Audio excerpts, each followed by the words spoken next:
11वां बाब कायदा तहसीब। तुम मेरे नमूने पर चलो जैसा कि मैं मसीह के नमूने पर चलता हूँ। मैं तुम्हारी तारीफ करता हूँ कि हर बात में मुझे याद रखते हो, और जिस तरह मैंने तुम्हें रवायतें पहुँचा दी तुम उसी तरह उन्हें बरकरार रखते हो। बस मैं तुम्हें आगाह करना चाहता हूँ कि हर मर्द का सर मसीह और औरत का सर मर्द और मसीह का सर खुदा है।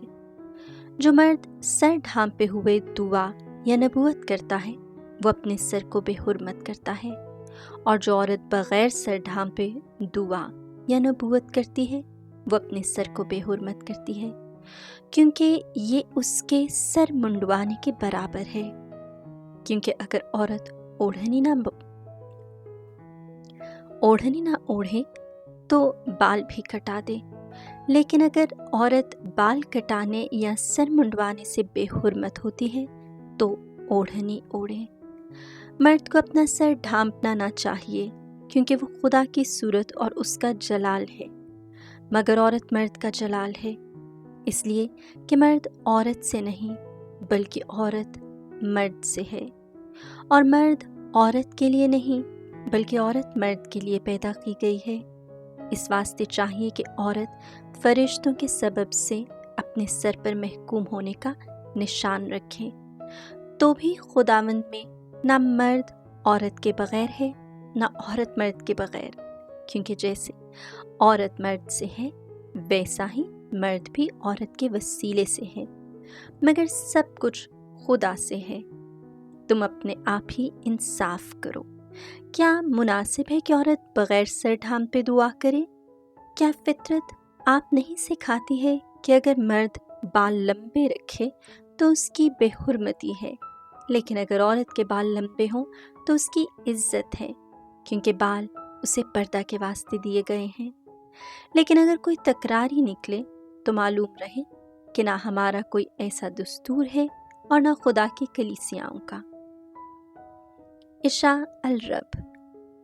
मैं ये हुक्म देकर इसके बारे में तुम्हारी तारीफ नहीं करता कि तुम्हारे जमा होने से फ़ायदा नहीं बल्कि नुकसान होता है, क्योंकि अव्वल तो मैं ये सुनता हूँ कि तुम कलीसिया में जमा होते हो तो तुम्हारे दरमियान इख्तलाफ होते हैं, और मैं इसे किसी कदर सच जानता हूँ, क्योंकि ज़रूर है कि तुम में बिदतें भी हों ताकि ज़ाहिर हो कि कौन से तुम में मकबूल हैं।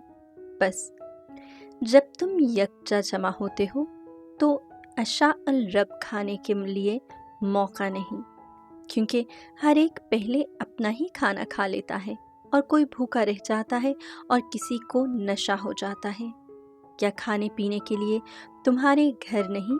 क्या खुदा की कलीसिया की तहकीर करते हो और उन्हें शर्मिंदा करते हो जिनके पास कुछ नहीं? मैं तुमसे क्या कहता हूँ? क्या तुम्हारी तारीफ करूं? इस बात में मैं तारीफ नहीं करता, क्योंकि ये बात मुझे खुदावंद से पहुंची है और मैंने तुम्हें भी पहुंचा दी है कि खुदावंद यीशु मसीह ने जिस रात वो पकड़वाया गया रोटी ली और शुक्र करके तोड़ी और कहा, ये मेरा बदन है जो तुम्हारी खातिर है, तुम मेरी यादगारी के लिए ये किया करो। और इसी तरह उसने खाने के बाद प्याला भी लिया और कहा, ये प्याला मेरे खून में नया अहद है, जितनी बार पियो मेरी यादगारी के लिए ये किया करो। क्योंकि जितनी बार तुम ये रोटी खाते और इस प्याला में से पीते हो तो खुदावंद की मौत का इजहार करते हो जब तक कि वो ना आए। इस वास्ते जो कोई नालायक तौर पर रोटी खाए या खुदावंद के प्याला में से पिए तो वो खुदावंद के बदन और खून का गुनहगार ठहरेगा। बस आदमी अपने आप को परखे और इसी तरह इस रोटी में से खाए और इस प्याला में से पिए, क्योंकि जो नालायक तौर पर खाता और पीता है वो इस बदन की तमीज़ ना करके अपनी सज़ा खाता और पीता है। इसी सबब से तुम में बहुतेरे कमज़ोर और बीमार हैं और बहुत से सो भी गए हैं।